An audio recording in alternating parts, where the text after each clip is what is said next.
जैसा कि अब शाऊल अपने मृत्यु के दिन का सामना कर रहा है, यह अध्याय 28 में पहले से ही वादा किया गया था।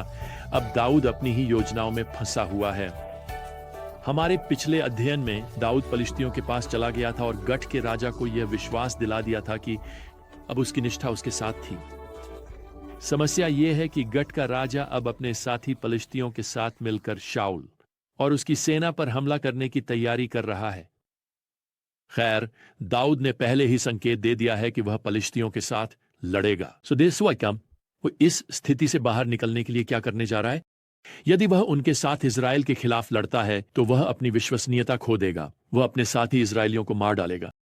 लेकिन अगर वह पलिश्तियों के साथ शामिल होने से मना करता है तो वे समझ जाएंगे कि वह उन्हें हमेशा से धोखा दे रहा था और खैर वह अपनी जान भी गंवा सकता है। मुझे लगता है कि शैतान यहाँ खुशी से अपने हाथ मसल रहा था। मेरा मतलब है यह परमेश्वर की योजनाओं को समाप्त कर देगा कि उनके अभिषिक्त दाऊद इजराइल के सिंहासन पर बैठे। दाऊद इस सब के बीच में कैसे फंस गया?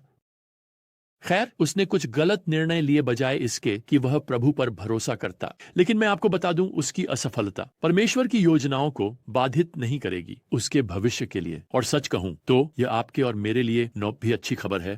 यहां तक कि जब हम प्रभु के प्रति अविश्वासी होते हैं, वह हमारे प्रति विश्वास योग्य रहता है। खैर, सौभाग्य से अन्य पलिश्ती सैन्य नेता दाऊद पर भरोसा नहीं करते और यहां अध्याय 29 के शुरुआती श्लोकों में वे दाऊद को साथ आने की अनुमति देने से इनकार कर देते हैं और इसके साथ दाऊद और उसके लोग घर जाने की अनुमति पाते हैं।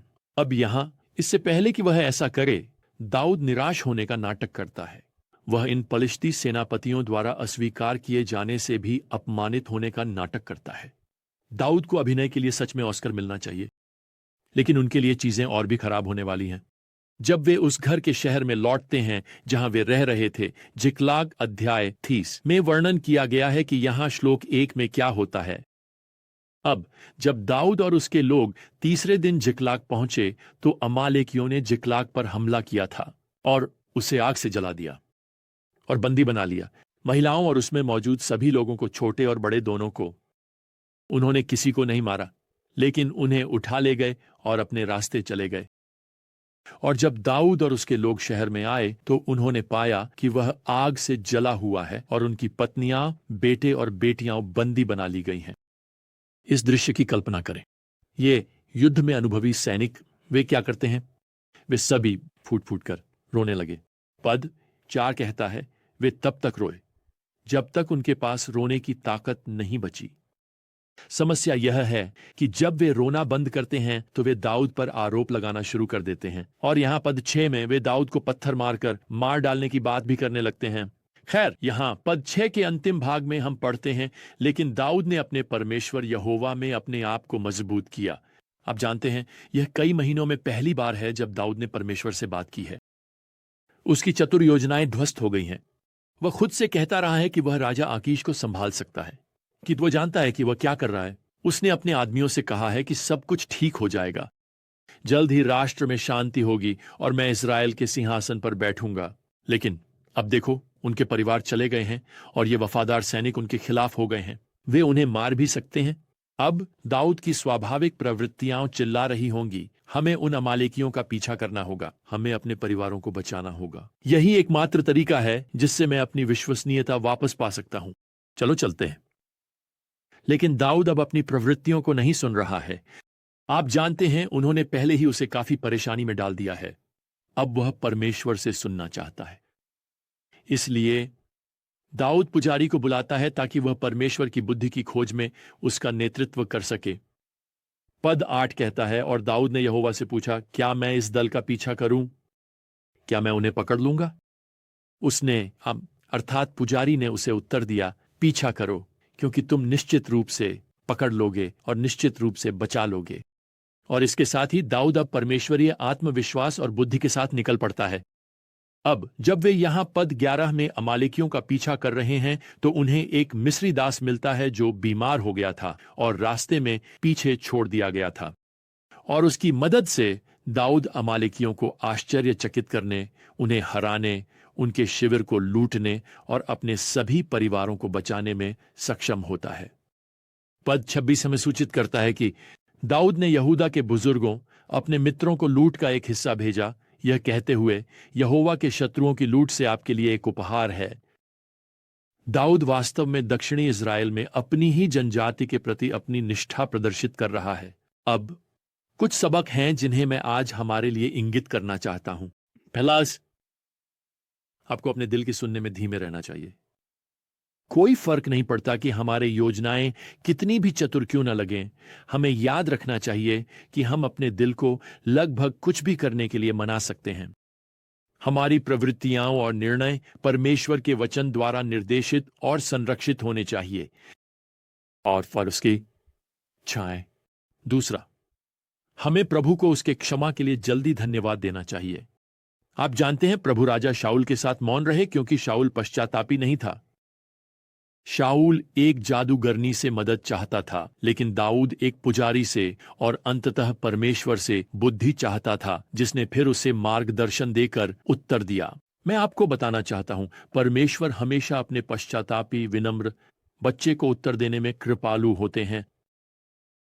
दाऊद के लिए अब भी और अधिक विजय का आनंद लेने के अवसर हैं और आपके लिए भी। खैर, अध्याय 31 अब हमें युद्ध के मैदान में वापस ले जाता है, जहां शाऊल अपने पुत्रों के साथ पलिश्तियों से लड़ रहा है। और पद 1 हमें दुखद रूप से बताता है कि इज़राइल के लोग पलिश्तियों के सामने से भाग गए और गिलबोआ पर्वत पर मारे गए। इज़राइल को एक करारी हार का सामना करना पड़ता है। हमें बताया गया है कि योनातान और शाऊल के 2 अन्य पुत्र मारे गए इस युद्ध में। जहां तक शाऊल की बात है, पद 3 हमें बताता है कि उसे एक तीर से मारा गया और वह बुरी तरह घायल हो गया। और यह सोचकर कि अगर पलिश्ती उसे जीवित पाते तो उसके साथ क्या करते, शाऊल अपने शस्त्रधारी को उसे मारने का आदेश देता है। जब शस्त्रधारी ऐसा करने से मना कर देता है तो शाऊल अपनी तलवार पर गिर जाता है और दुखद रूप से अपनी जान ले लेता है। खैर, अगले दिन पलिश्ती युद्ध के मैदान में शाऊल और उसके पुत्रों के शव पाते हैं। अब यहां अध्याय 31 में 1 शाऊल 1 के विवरण, ये विवरण 1 इतिहास 10 में दोहराए गए हैं। और मैं आपको याद दिला दूं, जब भी हमारे पास इस तरह की दोहराई गई कथाएं होती हैं तो मैं उन्हें एक साथ मिलाकर एक बार में निपटाऊंगा। तो यहां 1 इतिहास 10 और पद 8 में दुखद समाचार हमें और अधिक विवरण दिए गए हैं, जैसा कि यहां दर्ज है। अगले दिन जब पलिश्ती मारे गए लोगों को लूटने आए तो उन्होंने शाऊल और उसके बेटों को गिलबोआ पर्वत पर गिरा हुआ पाया और उन्होंने उसे लूट लिया और उसका सिर ले लिया और उसकी कवच। और उन्होंने पलिश्तियों की भूमि में दूत भेजे ताकि वे अपने देवताओं और लोगों को यह शुभ समाचार दे सकें। और उन्होंने उसकी कवच को अपने देवताओं के मंदिर में रखा और उसके सिर को दागोन के मंदिर में टांग दिया। पलिश्ती स्पष्ट रूप से मानते थे कि उनकी जीत इस बात का प्रमाण है कि उनके देवता इज़राइल के परमेश्वर से अधिक शक्तिशाली हैं। आप जानते हैं, शाऊल ने अच्छी शुरुआत की थी, लेकिन वह दुखद हार में समाप्त हुआ है ना। और समस्या सैन्य नहीं थी, यह राजनीतिक नहीं थी, यह आध्यात्मिक थी। उसकी हार भीतर से आई थी।